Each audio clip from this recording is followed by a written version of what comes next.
July 19, 1973, Hong Kong, 10:30 at night. The telephone number was written in pencil on the inside back cover of a notebook.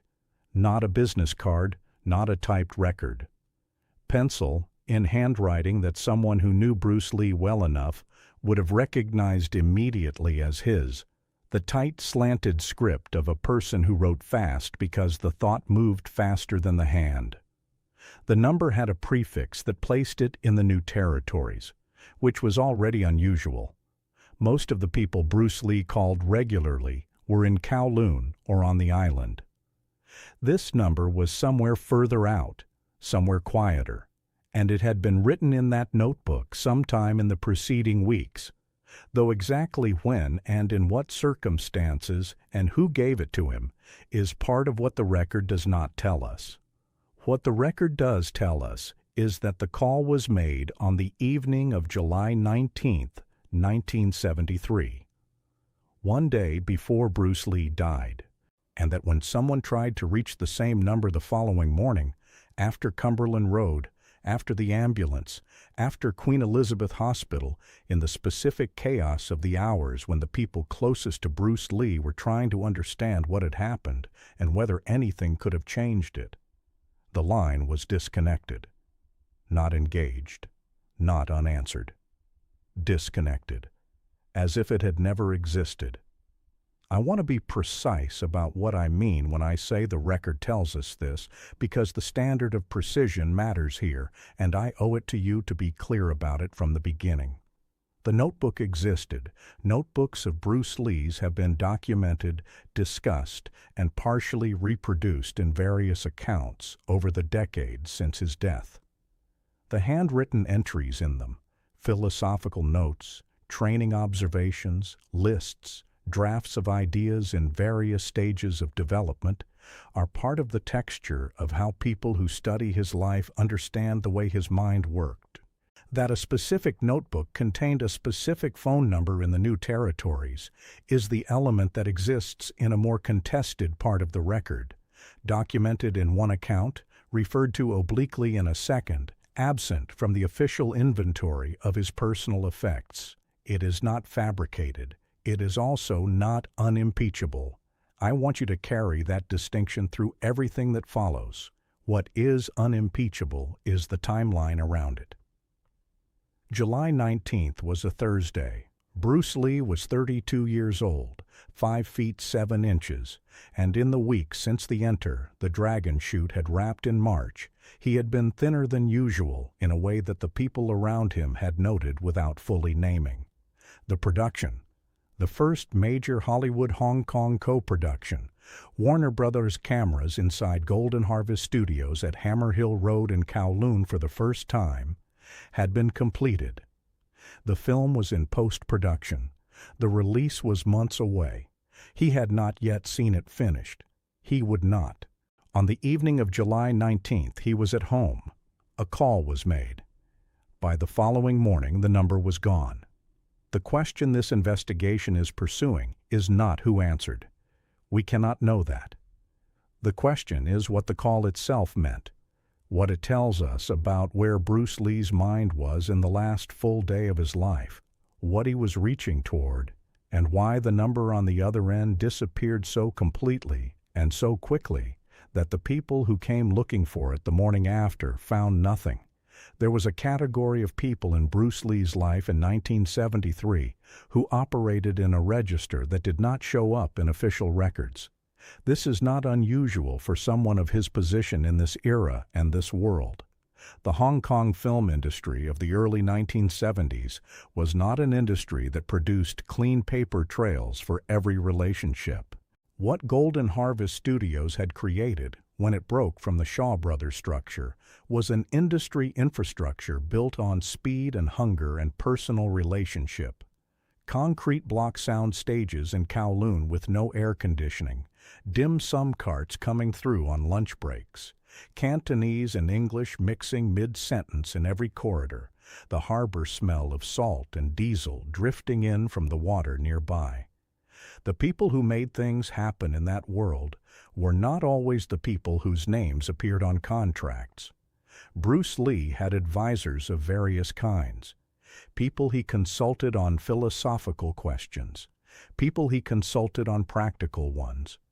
People who existed in the overlap between those categories, which was, in his life, a significant overlap. By 1973, he had formally developed what he called Jeet Kune Do not as a style but as a principle. The rejection of fixed form, the insistence on absorbing what worked and discarding what did not, the philosophical commitment to formlessness as the highest form. This was radical in a martial arts world organized entirely around style loyalty and the authority of tradition. It had earned him critics. It had also earned him a specific category of confidant, people who moved between worlds the way he did, who understood what it cost to build something genuinely new inside an environment designed to preserve what already existed. The person whose number was written in that notebook was, according to the account that brought this story to my attention, someone in this category. Actually, let me go back. That's not quite how the account frames it, and the difference matters. The account doesn't describe this person as an advisor or a confidant in any formal sense. What it describes is someone Bruce Lee had been in recent contact with about a situation that was, by the second half of 1973, becoming something he could not fully manage through the channels that were available to him publicly. A situation connected to his professional position, to the specific pressures of standing at the exact intersection of Hong Kong cinema and Hollywood, of being the person who was supposed to prove that an Asian man could anchor a major American film at the precise moment when that proof was finally actually arriving. The weight of that position is something I don't think gets discussed with enough honesty in most accounts of Bruce Lee's last year. In this era, Asian actors in Hollywood were almost categorically excluded from leading roles. Supporting parts existed, stereotyped, marginal, built around the requirements of stories centered on someone else. The idea of an Asian man as the commercial and narrative center of a major Warner Brothers. Production was not a settled reality in July 1973. It was an argument that had not yet been won. Enter the Dragon was the argument, and Bruce Lee had been carrying the full weight of it, the proof of concept for an entire generation of people who had been told the wall could not come down, while also being, in the plainest possible sense, a human being with a body that had been giving him signals he had not been fully able to act on. The 1970 back injury was something he had already navigated. Partial sacral nerve damage from a barbell exercise performed with excessive weight. Doctors had told him he might never return to full martial arts capacity. He had spent months bedridden, filling notebooks with philosophy and physics and psychology, ideas he was not yet physically able to test. He had returned, fully. The comeback from that had been one of the things that confirmed his own philosophy to him in the most direct way available, that limits, including physical ones, were less fixed than they appeared. But confirmation is not the same as immunity. And what his body was communicating in the summer of 1973 was something that even his philosophy of relentless forward motion could not simply absorb and convert into fuel. The person with the new territories number. And here is where I have to be straight with you about exactly where the solid ground ends. What I have is an account, given by someone who was adjacent to Bruce Lee's inner circle in this period, not at its center. Adjacent enough to know about the phone call but not present for it, and not present for whatever conversation preceded it. The conversation or conversations that led to that number being written down in pencil on the inside cover of a notebook. What I do not have is anything from the person on the other end of that line, because that person, whatever they knew, whatever they said, whatever they were in relation to Bruce Lee in those final weeks, cannot be reached. The number was disconnected by morning. And nothing I have found in years of looking connects a real name to a real address to that prefix in the new territories in July 1973. That absence is the thing I keep returning to.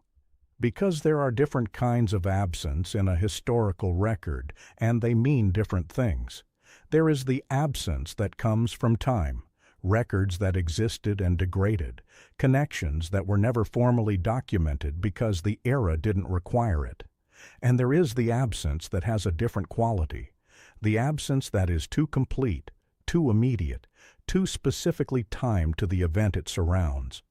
A number that existed on the evening of July 19th and was gone by the morning of July 20th is the second kind of absence. And the second kind asks a question that the first kind does not.